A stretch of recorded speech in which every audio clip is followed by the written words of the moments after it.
ইতিমধ্যে আপোনালোকে জানে যে আমাৰ তিতাবৰ সমষ্টিৰ এইটো গাঁও বা আমাৰ এই বোকাহালাই হওক এই কেইদিনতে প্ৰায় 2-3 মাহৰ ভিতৰত এই হাতীৰ উপদ্ৰৱ বৃদ্ধি হৈ পাইছে। আমি প্ৰায় দেখিছিলোঁ প্ৰায় ৰাতি সময়তে আহিছিলে, কিন্তু আমাৰ এই কেইদিন হৈছে দিন পোৱাতে মানে ওলাবলৈ বাধ্য হৈছে এতিয়া মানে হাতীবিলাক। আজি যিটো অকলশৰীয়া হাতী, যিটো হাতী মানে অলৰেডি মানে দিনক দিনে তাৰ মানে প্ৰকোপ বৃদ্ধি পাইছে আৰু ঘৰ ভঙাৰ উপৰিও মানুহক মানে এটেক কৰিব লৈছে। মোৰ সন্মুখতে এতিয়া বোকাহালাই চাহ বাগিচাত কৰ্মৰত মানুহ এজন আছিলে, তেওঁক খেদি গ'ল। খেদি যোৱাৰ পাছত তাক পেলাই দিলে।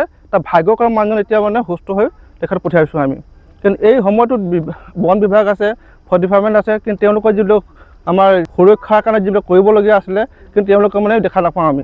দিন দুপৰ ওলাইছে, আমি গোটেই ৰাইজ ওলাই আহিছোঁ, কিন্তু তেখেতলোক ইয়াত নাই। এই দুখৰ বিষয়।